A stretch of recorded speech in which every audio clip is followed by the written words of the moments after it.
The forthcoming end of the world will be hastened by the construction of underground railways, burrowing into the infernal regions and thereby disturbing the devil. This was quoted by a priest back in 1860, when plans to build the London Underground Rail network were first announced. Throughout the construction of the Underground network, numerous graves were disturbed and destroyed to make way for the gigantic tunnels being dug underneath the city. In parts of the Underground, there will be as many as 8 bodies found per cubic metre discovered, and some believe that by disrupting these graves, the dead have now been awoken, and they continue to dwell in the Underground network to this very day. Since opening to the public in 1863 with the Metropolitan line, workers, train drivers and passengers alike of the London Underground tell stories of ghostly encounters in the historic tunnels. Tonight, on this very different Train Sim World stream, I will be retelling some of these stories whilst also operating services on the Bakerloo line from Train Sim World 2. Good evening, everyone. This is a very different stream, which I am actually pre-recording just because of reasons. Basically, this is a ghost telling stream. This is a stream where I tell you ghost stories from the London Underground was playing Bakerloo line. So I'm not showing anything new, not showing anything upcoming. Those will be for future streams, so keep tuned. Stay in tune, sorry. But for this stream, we're just playing Bakerloo line, nothing new. And we're just going to be talking about ghost stories. I'm going to be telling some ghost stories. Hopefully you guys can be sharing some ghost stories in the chat. We're going to get spooky here. The month is October. The season is spooky. Come on, let's enjoy Halloween. And let's talk about ghost stories from the underground. I'm very excited for this, actually. I'm also very nervous, so I apologise if I make mistakes. I've actually set myself up for failure here. I'm already not very good at driving the Bakerloo line. Did I set it to the wrong? Hang on a minute. Yeah, I'm already, as you can see, I'm already failing already. I'm not very good at, did I set that to the right? There we go. I'm not very good at driving the Bakerloo line regardless, and I'm doing it with the UI switched off. So here's the UI, and then I have it switched off because it looks nicer switched off. So I wanted to have it switched off, which has made it more challenging for me. But I have done a few practice ones, so hopefully I can do this. And on top of that, I am not just telling these stories off the top of my head. I've actually written a script, which I've got on the side here. So I keep looking over here. That's the reason why. And if I slip up, I might go back and make a few changes to my sentences. Apologies. I've just, I am actually quite nervous, even though I'm pre-recording. I'm just a bit hyped for the stream. I've been looking forward to it for a while. And now I'm actually here. I'm actually so excited that I keep slipping up on my words. Anyway. Shall we begin the stream? Please go ahead and get comfy. Go and get a drink, sit back, relax, get some food, get some snacks, and enjoy the stream. We're going to begin with the first story, which is called Communicating Doors. So, let's begin. I'm just going to make sure I don't speed first. I don't want to overspeed whilst going into the tunnel. And then also I'm going to switch on a light in the cab, which I don't usually do, but I want to be able to see the dials. So, the Kennington Loop is a section of track in the Underground that bends around and allows trains to go back and head north. Trains only enter this section of track after all passengers have disembarked at Kennington Station. The train would then enter the loop, wait there until the green signal, turn around and begin the next service. Sometimes trains could be waiting here for up to 20 minutes with only the staff on board. One day, a driver was taking a train down the loop. After dropping off passengers at Kennington, he waited routinely for the red signal to turn green. Whilst he was sitting in the cab, mulling over his thoughts and waiting patiently, a sudden noise interrupted his thoughts. Clunk, click! The sound of the communicating car doors rang down the carriages to his cab, alerting the driver. Clunk, click! It happened again.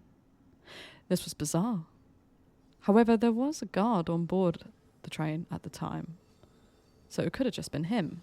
It's just very unusual for guards to use the communicating doors while stationed at Kennington Loop. Clunk, click. The sound of the doors continued. The driver realised something. The direction of the doors were opening. They were heading towards the cab. Clunk, click.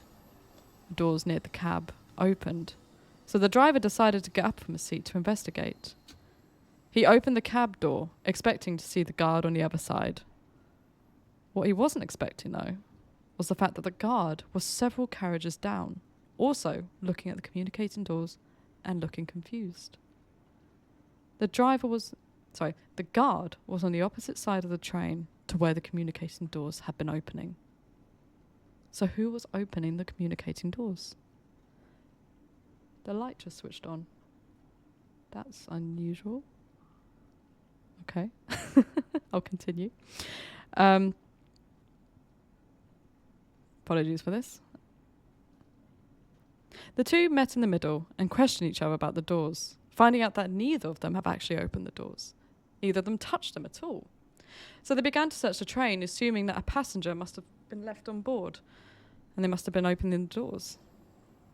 However, when they searched every carriage, bit by bit, seat by seat, they realised that there were no passengers on board.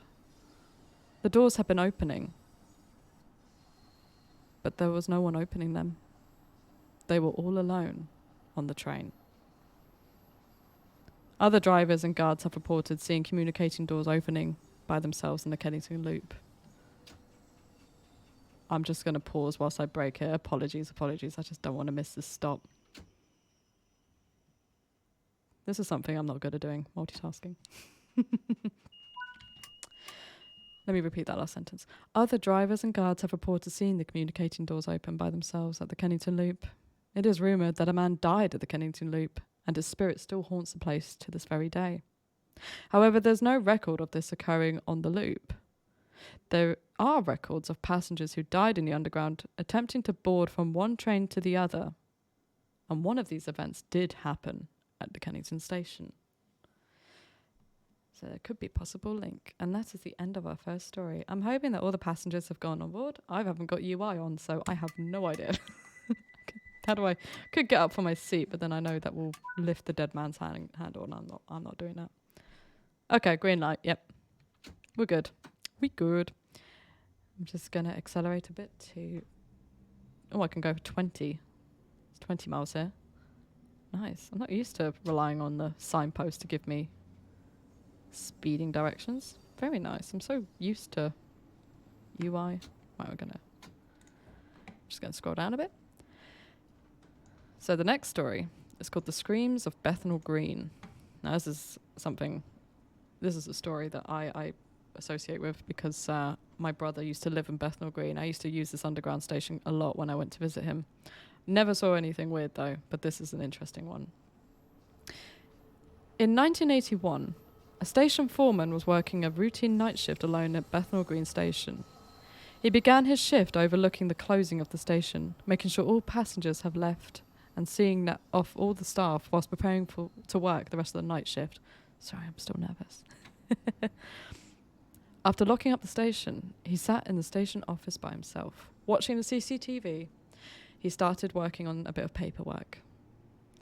After a couple of hours on his own, he heard the faint sound of a child crying.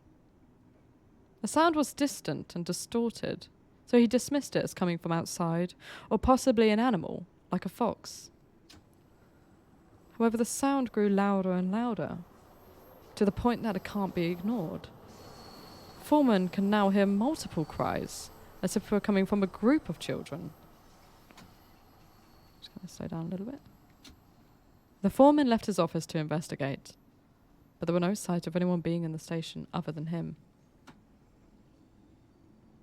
The crying continued and soon merged into screams, echoing on the walls around him. He can now hear voices of women as well as children, screaming out in torment. The sound of the women and the children panicking, crying in dread and distress, filling the walls, drowning him. Apologies for pausing. I just really have to stop at this station. Oh my gosh, don't go through. Oh.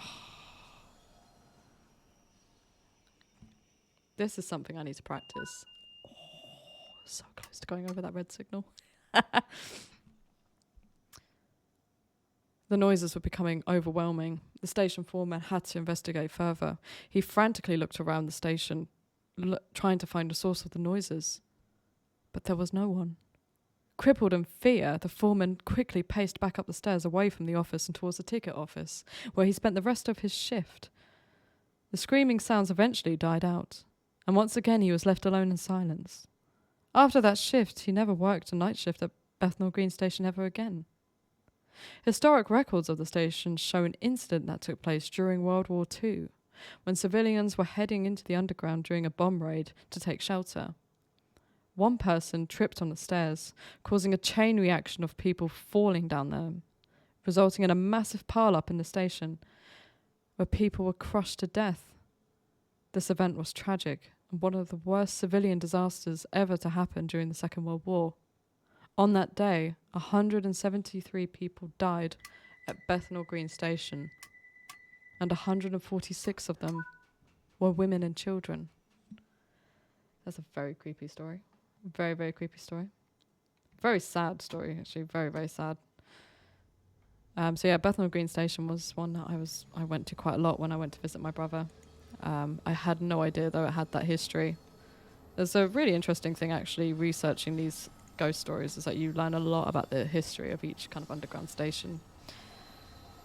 So I'm just gonna go up to 15. I don't know if I'm meant to be doing 15 in the stretch of the tunnel, but we're just gonna roll with it. Roll with it. The third story is called The Faceless Woman. At Beacon Tree Station in 1992, a station supervisor was finishing an overnight shift in his office, where he was about to pack up and head home. It was then he heard the sound of the door in the office. Apologies, let me redo that. He was about to pack up and head home when he heard a sound coming from the door in the office. This is a door that led to the National Railways platform, and it suddenly started to rattle by itself. This wasn't unusual, however, as usually when trains pass through the railway, it would cause the door to rattle with the vibrations. However, what was unusual was the fact that the door rattled multiple times, with literally a couple of minutes in between. The only way that would happen is if multiple trains were going through the station at the time. But this was a very early morning. Hardly any passenger trains had left at this time. No freight was going through either. The supervisor was wondering then, what on earth was rattling the doors when there's no trains going through? I'm going to slow down now because I really don't want a repeat of last time. Just think of these as little intervals in the story. I apologise, I did not realise I was going to struggle this much with breaking and reading. To be fair, you shouldn't really be driving a train and reading stories at the same time. But I'm too much of a pro to not try this. Oh, that's perfect. Look at that. Oh, perfect. Let's begin. The supervisor debated whether to go and investigate, but decided to do so when he remembered one of his colleagues was working upstairs. He was comforted by the thought that he was not alone in the station. He proceeded to investigate behind the door and onto the platform. Walking along the platform, he could not see anyone around him. Just going to check that works right. Yeah. Walking along the platform, he could not see anyone around him. He began to move up towards the platform end when he had the strange feeling all of a sudden that there was someone standing behind him. He couldn't describe it. He didn't hear anything or feel anything. He just had this sense that there was someone standing right there. He turned around. He was greeted by the sight of a woman in a white dress. She had long, blonde hair, so long that it went all the way down to her back and to her waist. He stared at her in shock and naturally went to make eye contact, but he couldn't. He couldn't make eye contact with her because, to his horror, she had no eyes. Neither did she have no nose or no mouth, no eyebrows, no features of any kind. This was a woman with no face. A jolt of panic shot up the man's spine, and he flinched at the sight of the woman, looking away briefly in discomfort. When he looked back, she was gone. He stood in shock alone, processing what he just witnessed. Did he imagine it? Was it something that he just concocted out of his mind, out of his imagination. He bolted away, heading upstairs. He wanted to get away from the platform as fast as he could. Hairs on the back of his neck were standing up. He was in sheer panic. Oh, let me just stop before I absolutely mess up this break. Stop. Yes. One day I will do a ghost stream where I have rehearsed it so well that I know the script off by heart. Anyway, he ran back up to the ticket office. Light went off by itself. Oh, anyway. He ran up the stairs and bumped into one of his colleagues. His colleague took one look at his face and said these exact words. "You look like you've seen a ghost." A supervisor replied, "I think I have." The colleague raised his eyebrows in interest, and he said, "Was it a faceless woman in a white dress?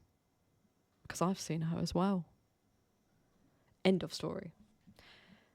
Yeah, I feel like I should have concluded these stories a tad bit better. I realise I haven't really concluded them that well. I've just kind of left them all on cliffhangers. But I do like these stories. Oh, this is one of my favourites. So the next story, once I get moving, I think I've shut the doors, haven't I? Yes, I've shut the doors. I'd be a terrible train driver. So, the next story is called Footsteps in the Ballast. Now, for anyone who may not know, the ballast is the kind of stony path that are underneath train tracks. So the little stones underneath railway, that's the ballast. Obviously, most of you know that. Most of you probably know trains better than I do, but but that's what the ballast is for anyone who may not know. Every night on the underground, patrollers walk the tunnels. They do this to check that the tunnels are clear or whether they need any maintenance or any damage has been done. They also check to make sure that no intruders have come in as well. Shortly after the Jubilee line was constructed, an experienced patrolman began his routine walk northbound up the tunnel between Baker Street and St. John's Wood. Oh, I'm going too fast. Surrounded by darkness, he began his trek alone, with only a torch being his guiding light in the pitch black.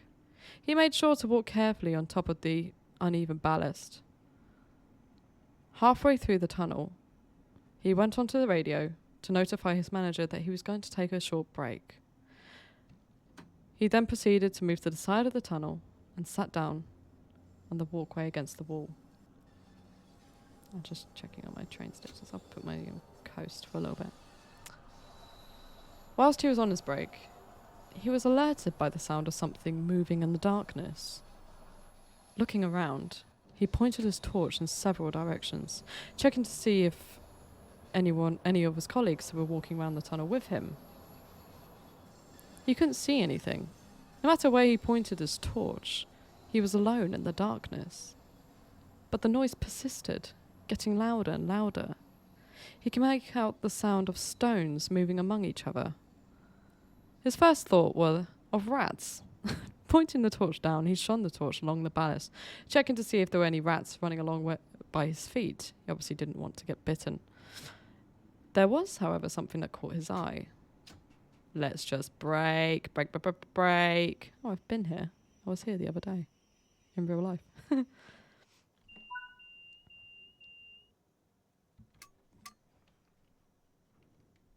It was then when something caught his eye, when he was looking around the ballast looking for rats. Apologies, sorry. Let me start that last bit again. Something caught his eye. A little way up the track, the ballast was moving. The patroller then watched in stunned silence as the ballast under the tracks was moving by itself. The rocks were shifting by themselves.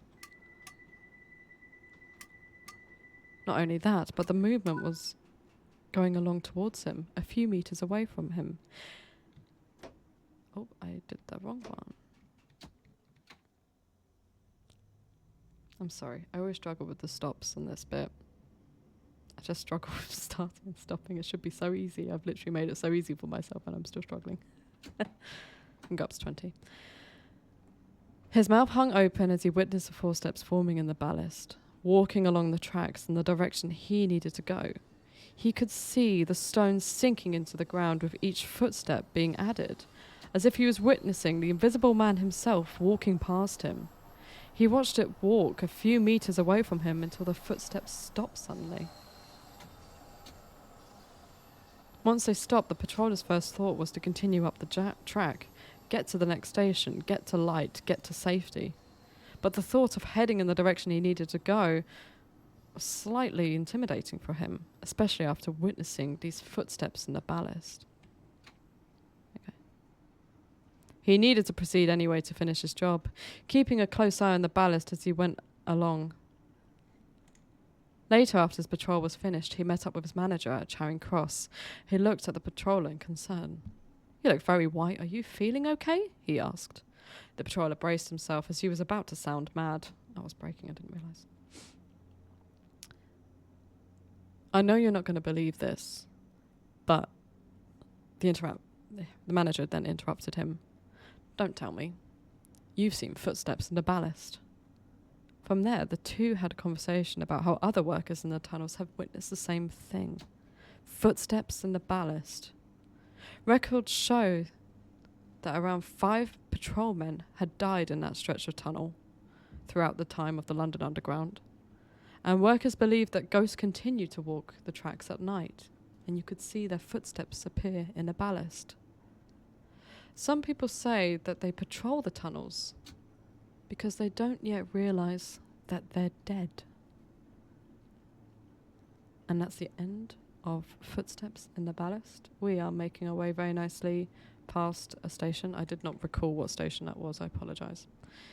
But we are making some good time, I think. I have no idea, I've switched off the UI. So, the next story is story number 5. This is actually the last story.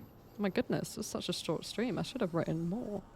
I'm going to tell the story after I've stopped at this station because I don't want to do a whole bunch of starting and stopping when I've stopped at this next station. My multitasking skills for driving trains and telling stories really need to improve. Come on, every train driver should be able to do this. Right, brake. There's Pringles there. Now I want Pringles. I'm sorry for putting those adverts in the game. Now you guys probably feel all hungry. Right, is that the brake? Is that the brake? Is that the brake? Yep, that's perfect. Okay.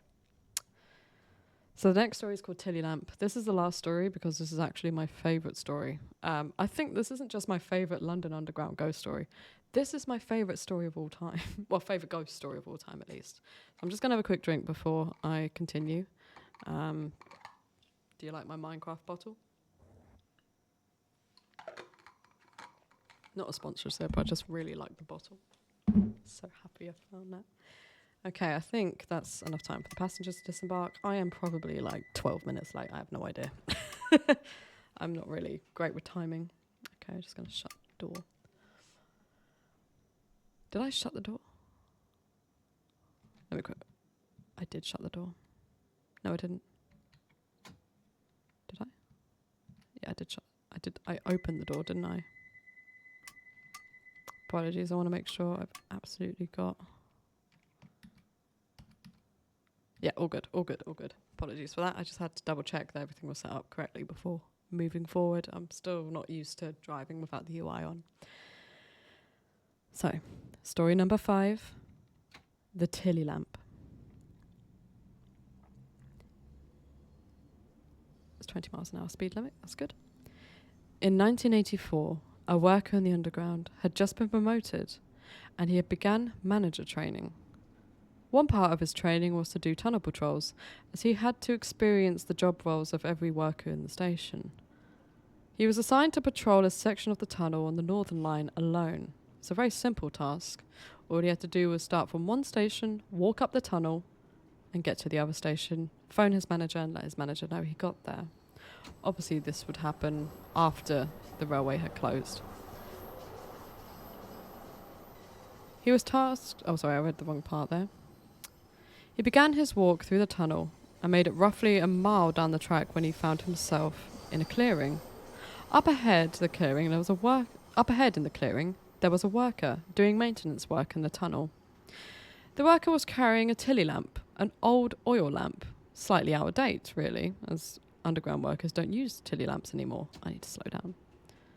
The trainee approached him and asked him about it. I'm surprised you got one of those old lamps.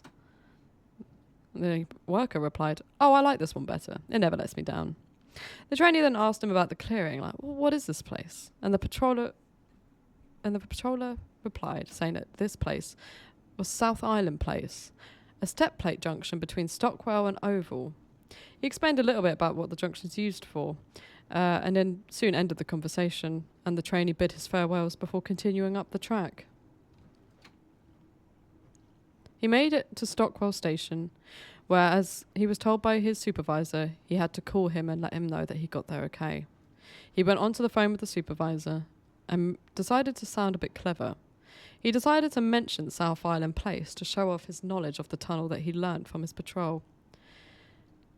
The other guy, apologies, he went onto the phone and asked him, so who's the other guy you got working down at South Island Place? He quipped.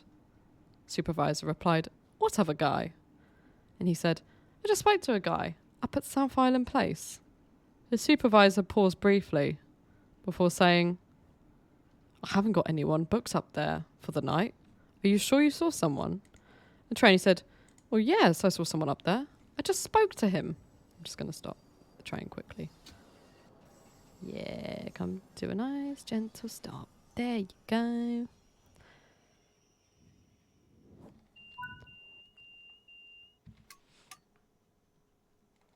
There is someone up there. I just spoke to him. Well, if you're sure you saw someone down there, we'll have to search the tunnel. No one is meant to be scheduled to be down there, the supervisor affirmed in a stern voice. And as he said, they had to start a search of the tunnel. Both him and his employee searched the tunnel, looking for any kind of intruders along the line. They searched the South Island Place, but found no one in there. There was no sign of the old man or the tilly lamp on CCTV cameras as well. The only people who had entered the tunnel had been the trainee and the supervisor. The search went on for so long that in the early morning The search went on for so long that the early morning commuter trains had to be delayed. And because of this, the trainee had to be called to the office, as he was apparently... I'm so sorry. Let me start that a little bit again. I'm sorry. I'm trying to do two things at once, and I didn't want to mess up. Sorry. And I did. The search went on for so long that the commuter trains had been delayed. The trainee was now possibly in trouble for delaying these services due to a manhunt for a man who apparently didn't exist. He brought him in for questioning by the station manager, who wanted an explanation.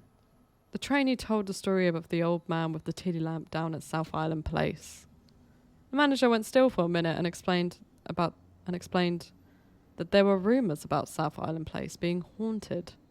Other workers have seen this old man with the lamp, and apparently this has been happening for years in the tunnel. With that, they concluded their conversation, and the trainee was no longer in trouble. But he never mentioned the man with the lamp again.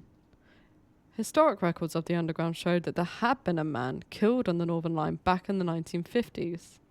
He was doing maintenance work, fixing a broken compressor. He was then struck by a train he hadn't heard coming.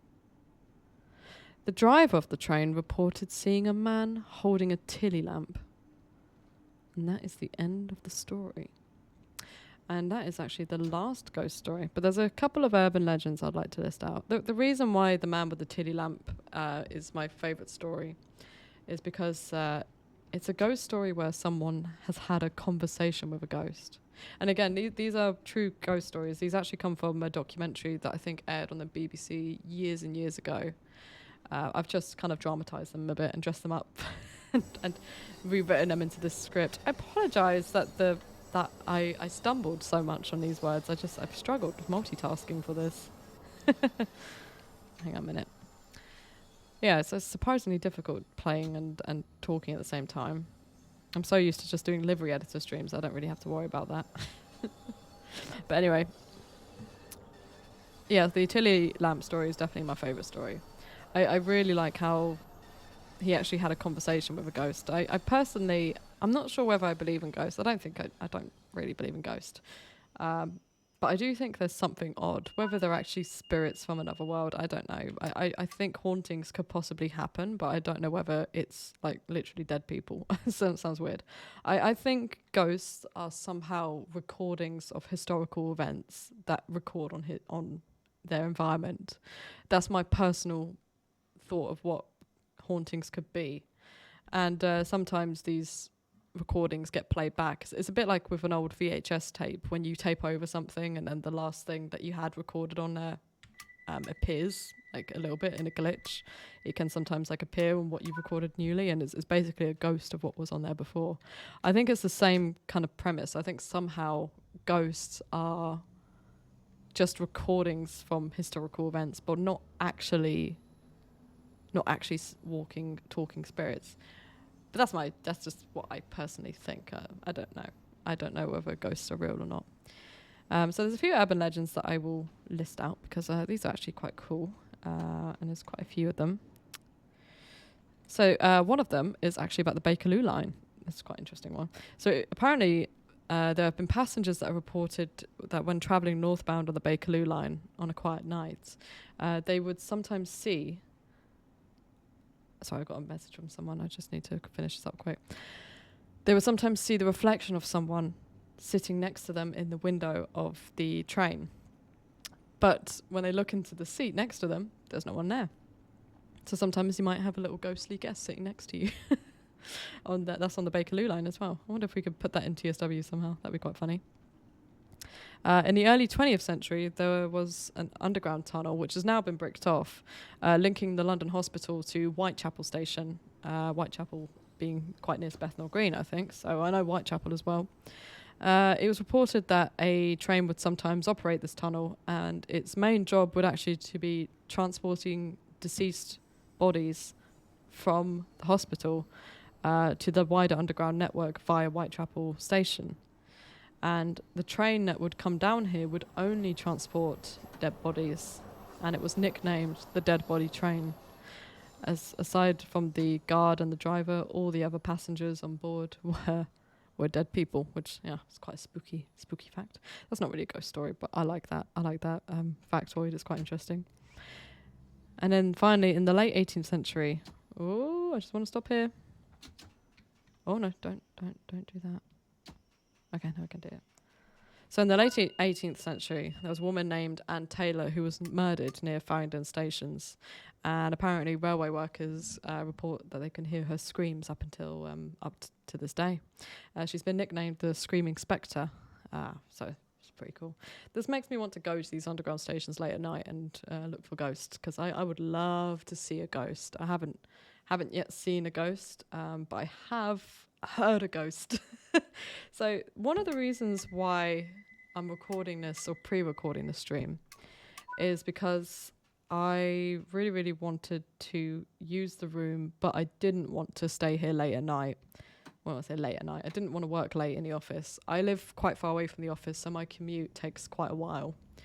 So I'm not too comfortable with staying late in the office too often, especially on my own. I know Matt streams from here from time to time, and he'll stay here really late, and he'll just he'll drive home. He doesn't live too far though, but I do. So I didn't want to stream here late at night, and one of the reasons why is because I think this office is actually haunted, and I'm not the only one. There's a lot of people who work here, who work in the same building below us and stuff, who say that the office is haunted. So I thought I might as well just tell a few little ghost stories from this office. So I actually do have some ghost stories of my own. Like, I've actually witnessed some weird stuff in this place as well. So, okay, so for one, when Dovetail first moved into this building, it was a few years ago. There were people who said that they could hear singing coming from the other side of the office, even when there was no one there. And there was also someone she used to work here, but she emigrated. She doesn't work here anymore. And she used to actually work in this building before she worked for Dovetail. She worked in this building as a cleaner, like she was an office cleaner. So she'd work late. after everyone left the office, and then she'd work. And this was before the office was Dovetail. Anyway, she once saw a figure moving at the other end of the office when she was in it on her own. It was like late at night after a working day. She was cleaning up, and she could see someone walking past what is now the demo area, near where Matt sits, which is quite funny. And she saw a figure walking past, and she really freaked out, and I think she ran out of the building. But that's quite a cool one. Hang on a minute. Yeah, so singing has been heard. Another weird one. This is a weird one. When we were first coming back to the office after lockdown, there were very few of us in the office. I think there was only about like 7 of us or so, including the receptionist. And there's 7 of us in this big old office. I think I didn't do it for long enough. Oh, I did. Okay. Someone's going past the room with a trolley. Are they going to come in? Oh, someone's just beeping into the room outside. Hang on a minute.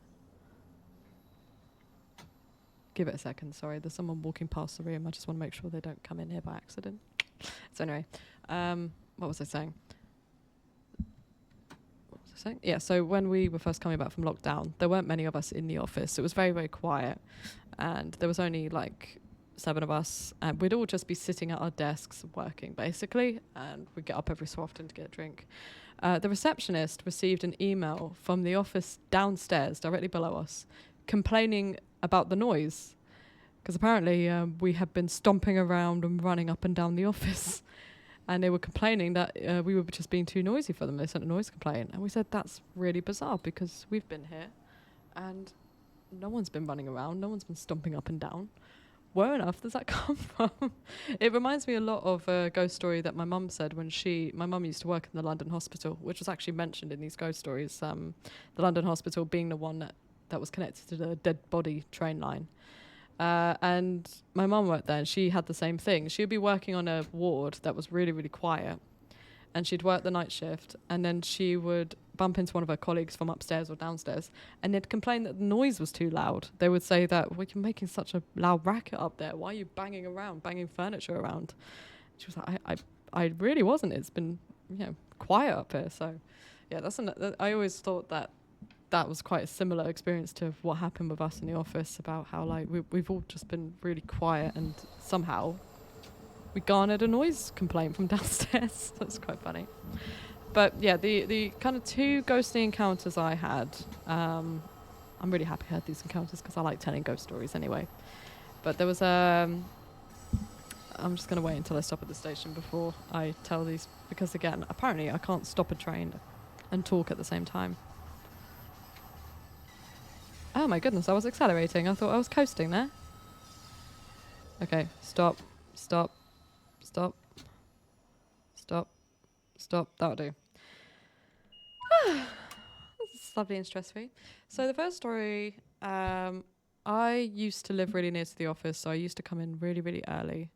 And the first time I saw something weird, or heard something weird actually, I came in and I was the second person in the office. There was one other person in the office, or a couple other people in the office. And I walked past them and I went to the kitchen to go and make some coffee. So in context, the kitchen is a little kind of attic area above our office. And you have to walk down to the end of the office and walk up the stairs to get to the kitchen. When I went to the kitchen, I could hear someone walking about upstairs, like in the floorboards, literally like above my head. And my first thought was like, oh, that must be the receptionist. She must be in, because the only other person I've seen in was someone in QA. I went up to the kitchen and there was no one there. But I did hear footsteps walking along, and I thought, there's literally no one there. It's quite a big kitchen, so I looked around, but there was no one there. So I was like, oh my goodness, have I actually encountered the dovetail ghost? That's quite fun. And then the other encounter, this is a bit more of a weird one. This is actually bizarre. So, oh gosh, I just spilled some coffee. Really getting into the mood of things. So when I was living near the dockyard, I used to come in quite early. Sometimes I would be the first person in. And on this occasion, I was the first person in. because as I came through the door, the alarm went off. I switched off the alarm because at the time I knew the code. I switched off the alarm and I was the first person there. All the lights were switched off and the lights automatically come on. They're motion censored, so as you walk past them, they will switch on one by one. And it's quite a long office as well. I don't know if you've seen any videos of the office, but it's a long strip of office basically. And I walked in, and as I was walking down the office, the light above me would switch on one by one by one. And it wasn't until I reached the middle of the office when I heard a noise. And I heard this from the QA section. Basically, I stopped because I could hear someone ahead of me in the office. And the sound I heard was this, like, it was a keyboard. Like someone was typing on a keyboard, like rapid typing like that. And I was like, my first thought was like, who else is that? Who's in this early? And I was like, hold on, no one else is in this early. I set off the alarm. There's no way that anyone could be in here because the alarm hadn't been set off. I was the one that set it off and I switched it off. So who on earth is in the office? And I went over, I slowly walked over to the QA section because that's where it was coming from. It was coming from the collection of desks where the QA testers sit. And I could hear this typing going on. And as I walked near it, the light above the section switched on and the tapping stopped. And that was really, really bizarre. I was a bit creeped out because I was the only one in the office, but it didn't scare me enough to run away. I'm the kind of person that if I hear something weird or if I have a spooky encounter like that, I stick around because I really, really want to see a ghost. It's really what I want to do. So I stayed in the office and yeah, I didn't see anything. No, that was all I had. So yeah, that's my slightly ghostly encounters from the office. So I didn't want to work here too late. So anyway, I think I will call it there. It's a very, very short stream. I apologise. I know it didn't go on for too long, but basically it was just like a little one-off special, and we will be back streaming. I can't remember when the next stream is for Train Simulator channel. I am not as good at this as JD and Alex are, but I do know that the next time I'll be streaming is next month. I think I'm down to stream on the 11th of November, so Remembrance Day. So I'll be streaming on that day. That's what I'm put down for the schedule for now. And I'll just be doing a livery designer stream. Obviously, like you probably can guess the theme. It's going to be Remembrance Day themed. So yes, I hope to catch you at that stream. Let's hope I don't leak TSW3 again this time. I didn't know I leaked it last time. I feel so bad for that. But at the same time, JD did it before me, so it wasn't as bad. But yeah, I was so silly. The last time I streamed was when what stream was it? I was doing the police livery, and that was the last time I streamed. So anyway, my next stream will be on the 11th of November, and I will be doing that one live. I just wanted to pre-record this one because it was like I wanted to use the nice gear and stuff. Next year, I mean, on Halloween, I think I'd like to do another Halloween stream. Just need to know like if there are any other ghost stories from the railway. There must be loads of railway ghost stories. Maybe not of another underground one though, and maybe we'll do a different line next year. But yeah, we'll come to that when we'll get to that when we do. So yeah, I just want to say good night to everyone. Sweet dreams. Hope you dream of lots of lovely little ghosts. I'm joking, obviously, but hope you have a good night's sleep. And I hope to see you again in the future. I will see you in the stream, and I'll actually be live, so you can actually talk to me there. But yeah, have a great night, and remember, you get Bakerloo line on TSW3, which is out now. Yeah. See you later, guys.